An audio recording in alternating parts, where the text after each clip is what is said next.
Bonjour et bienvenue dans Yes We Can. La CAN 2025 organisée au Maroc marque un tournant historique. Selon les chiffres de la CAF, les revenus générés ont progressé de 90%, faisant de cette édition la plus rentable de l'histoire du foot africain. Pour décrypter ce changement d'échelle, nous recevons aujourd'hui M. Mahama Coulibaly, expert reconnu de l'économie du sport et fin connaisseur des coulisses de grandes compétitions africaines. Il est aussi le président de la commission marketing de la CAN 2023 et il a été aussi président de la fédération ivoirienne de basketball. Monsieur Mahama, bienvenue dans Yes We Can. Merci beaucoup. Je suis heureux d'être au Maroc pour vivre cette très belle CAN. Super. Alors, on parle souvent, Monsieur Coulibaly, du sport comme d'une passion populaire. Mais aujourd'hui, est-ce qu'on peut dire que le sport africain est devenu un véritable produit économique à part entière? Merci pour cette question. Je vais être très réaliste avec vous. Je pense que c'est lorsqu'il y a des grands événements qu'on se rend compte que le sport africain est un produit véritable à part entière. On espère que ça va permettre à ce que les activités locales puissent emboîter le pas et que ça puisse être une véritable économie qu'on n'attende pas seulement chaque 2 ans, qu'on puisse avoir ce boom économique. Et même avec la peur qu'on va passer à 4 ans. Et voilà. Donc, je pense qu'il faut que ça puisse enclencher le développement d'une économie locale durable, véritablement. Mais il faut être fier de ce boosting-là que ces événements sont en train de mettre en place parce que l'Afrique est en train de se professionnaliser dans le cadre de l'organisation de l'ensemble de l'activité sportive. Et est-ce que la CAN 2025 symbolise, selon vous, cette bascule vers une approche plus business du sport africain? Oui, je dirais déjà félicitations au Maroc. C'est une masterclass en matière d'organisation par rapport à une référence internationale.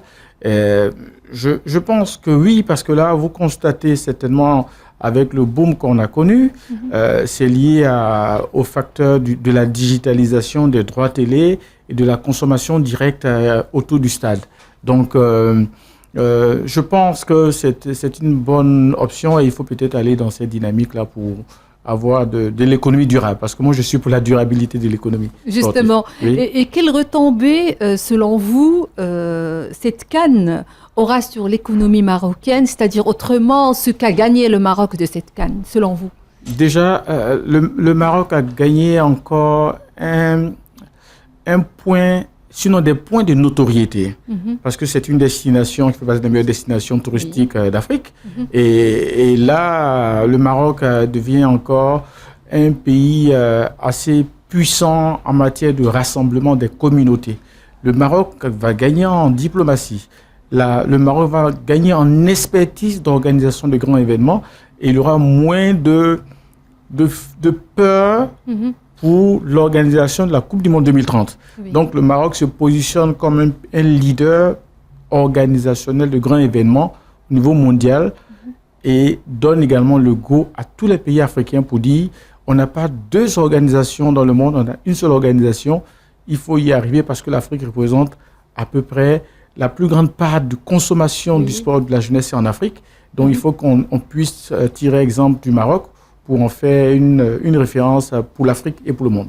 On fait référence aussi aux retombées touristiques. Aux retombées touristiques, j'en ai parlé. Retombées touristiques, retombées économiques. Oui. Investissement ici. Moi, j'étais à Tanger, qui est une zone franche. Je pense qu'on doit, nous, en tant qu'Ivoiriens, on a bien envie d'offrir nos succursales ici.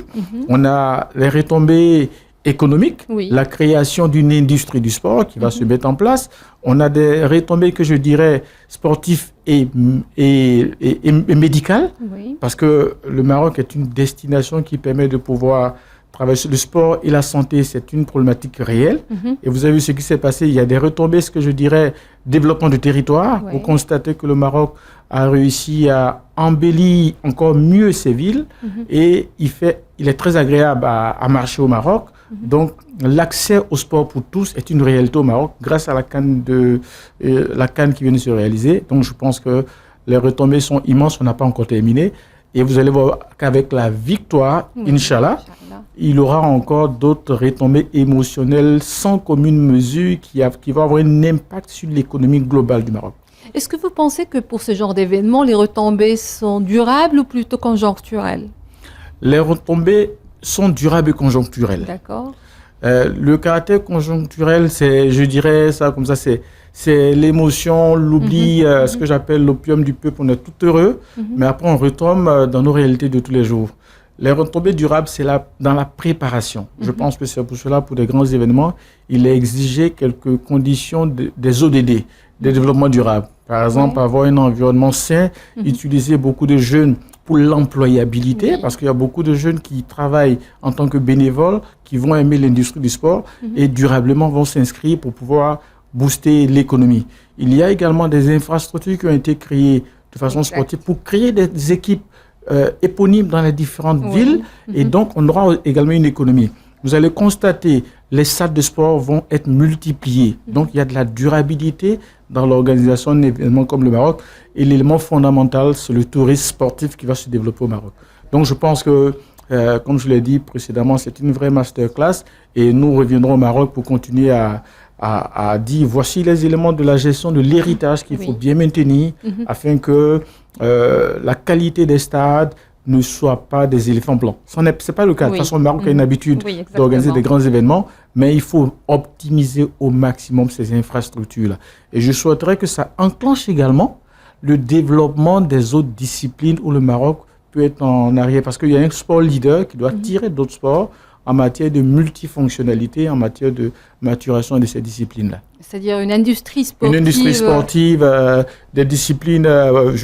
Je prêche évidemment pour une discipline que j'ai gérée, c'est le basketball. Je pense que le basketball marocain a besoin également d'être boosté. Donc il y a tout ça, il y a un effet catalyseur qui va se mettre en place pour que le Maroc ne soit pas monosportif. C'est-à-dire qu'aujourd'hui, le regard qu'on a, c'est le football qui domine à presque 80%.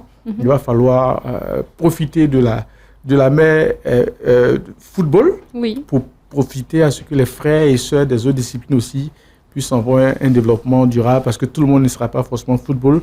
Il faut qu'on puisse avoir un sport pour tous et que l'industrie du sport soit comblée de consommation libre de toutes les disciplines. Et je l'ai constaté dans tous les cas. Mais il faut peut-être y travailler encore plus parce que tout est là.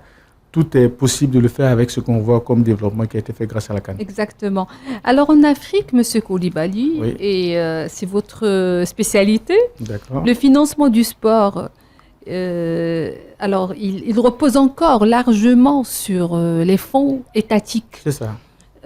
Alors à votre avis, selon vous, quelles sont les autres sources de financement incontournables aujourd'hui pour le sport moderne? Écoutez, je tiens à féliciter Sa Majesté le Roi, que Dieu l'assiste, pour l'impulsion qu'il a donnée au sport marocain. Et c'est ce qu'il fallait faire, parce qu'on a deux modèles de sport, de financement du sport. Il y a le modèle que j'appelle francophone, français, où c'est l'État, et il y a le modèle américain, où ce sont les privés.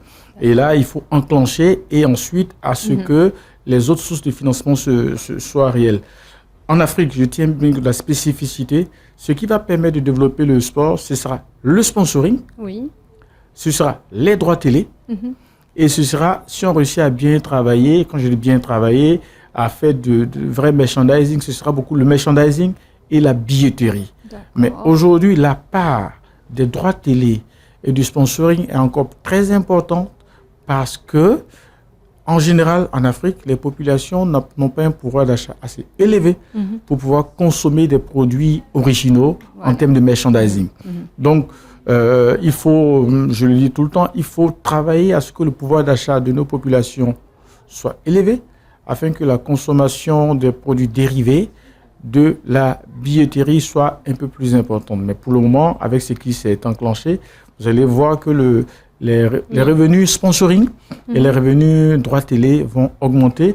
Mais il y a un autre revenu qui est très important, ce sont les revenus que j'appelle de responsabilité des territoires.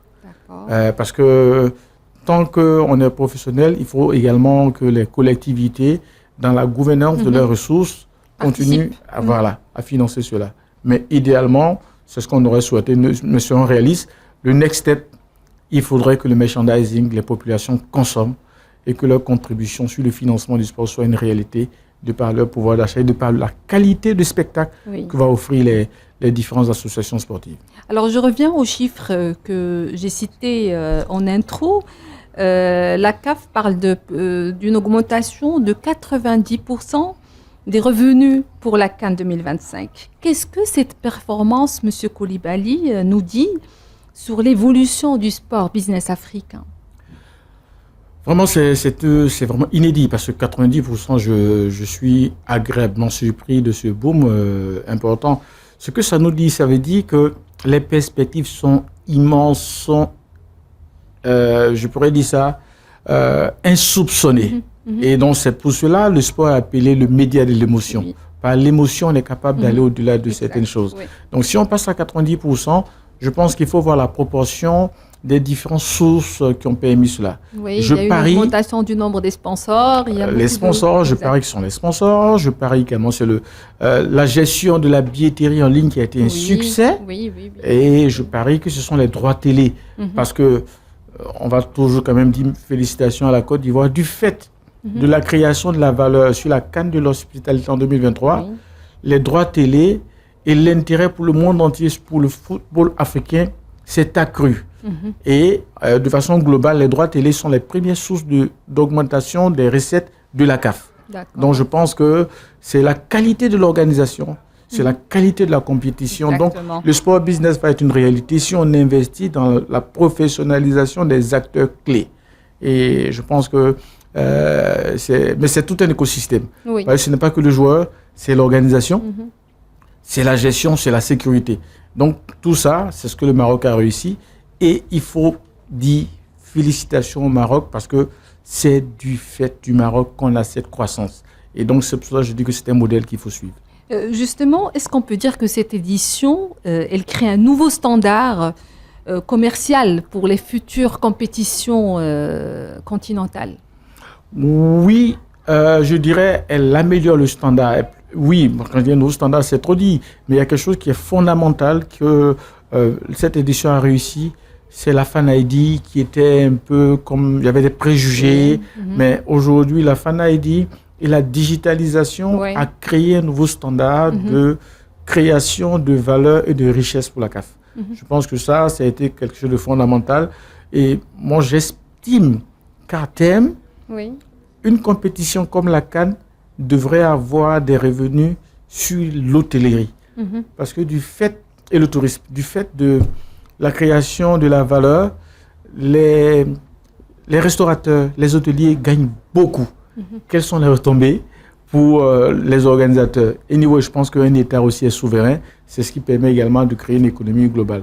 Donc, pour répondre à votre question, évidemment, avec cette nouvelle CAN, on aura des nouvelles voies de financement de recettes. C'est beaucoup plus les produits digitaux. Il y a également le e-sport qui va se développer à travers tout ça. Vous en parlez et donc, j'attends d'avoir des données en tant qu'universitaire. On veut regarder d'abord les résultats et puis faire une analyse, mais la projection, c'est de dire que c'est le côté digital. Et puis, c'est aussi peut-être, et je pense, l'augmentation des frais d'accès à la compétition. Ce qui est lié à l'offre et la demande. Et de façon régulière, aujourd'hui, vous avez vu les standards des prix, on est à près de 800 dirhams pour les quarts de finale en catégorie 1. Et je pense qu'on va être autour de 1000 dirhams à 1200 dirhams pour les catégories. C'est la loi de l'offre et la demande. La loi de l'offre, et évidemment, donc ça aussi, c'est des éléments qui font que les supporters sont prêts à payer le prix pour vivre un spectacle en direct. Super. Alors, vous répétez souvent, M. Coulibaly, que le développement du sport africain passera par une meilleure structuration. C'est ça. Qu'entendez-vous par là? J'entends par là, en fait, le sport en Afrique et de façon mondiale est structuré entre les associations, l'État et le secteur privé. D'accord. Donc, ce ménage à trois doit se faire par ce que j'appelle la professionnalisation, la gouvernance. Et si ça, c'est pas fait, que ce ménage à trois n'est pas fait, je pense qu'on n'aura pas de sport de qualité. Et c'est pour cela que je parle de gouvernance. Je pense que j'étais un séminaire, je dis encore une fois. Le pouvoir politique doit travailler avec des experts privés comme nous et pour qu'on puisse influencer les associations à une gouvernance de qualité, à un professionnalisme, parce que le sport n'est plus un jeu au regard des enjeux économiques et de durabilité. Donc, on ne peut pas laisser le sport dans un problème de gouvernance, dans un manque de professionnalisme. Donc, c'est pour cela, je pense que il faut y aller. Et le Maroc vient de montrer l'exemple.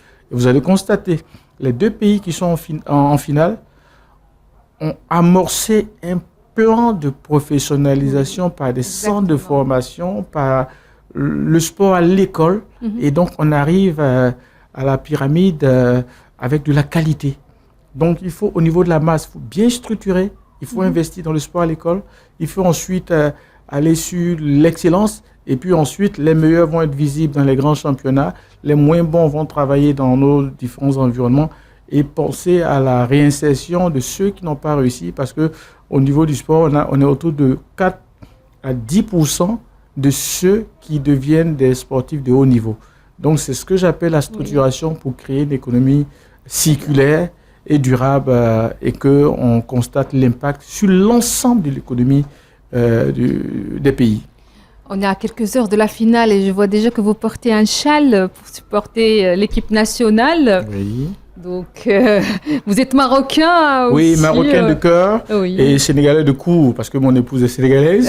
Et le Maroc est la nation envers laquelle je suis vraiment très reconnaissant. On est venu préparer la CAN ici en 2018. On a fait du bon match et je travaille avec les Marocains. Le Maroc nous a permis, la Côte d'Ivoire, on le dit, d'être champion d'Afrique. Oui. Donc, on a de cœur avec le Maroc. Et je pense que le clou de l'organisation, ce sera le trophée pour le Maroc, Inch'Allah. Maintenant, après, c'est Dieu qui décidera. Voilà. Mais il faut qu'on soit fair play. Et que, comme on dit chez nous, avec le Maroc, on gagne ou on gagne.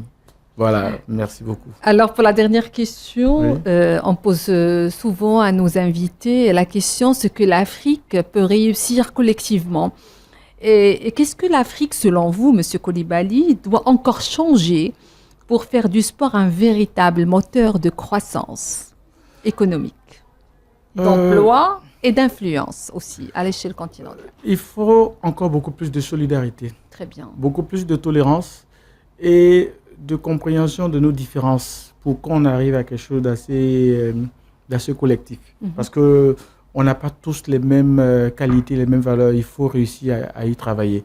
Et je pense qu'on va y arriver. Il faut éviter le chauvinisme pays. Il faut avoir un chauvinisme africain et travailler avec je dirais ça comme ça, des quotas des différentes régions pour qu'il y ait de l'inclusion dans l'organisation des grands événements. Et ensuite, ce qu'il faut, il faut des rapports économiques vrais entre nos différents pays ce qui va créer, comme ça se fait entre la Côte d'Ivoire et le Maroc, une véritable union, coopération sud-sud entre nous. Je pense que c'est ça qui est fondamental et de la sincérité dans les relations. Monsieur Coulibaly, merci beaucoup pour cet échange précieux. Merci beaucoup à vous pour l'invitation. Merci à vous de nous avoir suivis. La CAN continue, l'Afrique avance et ici on le dit avec conviction, yes, we can.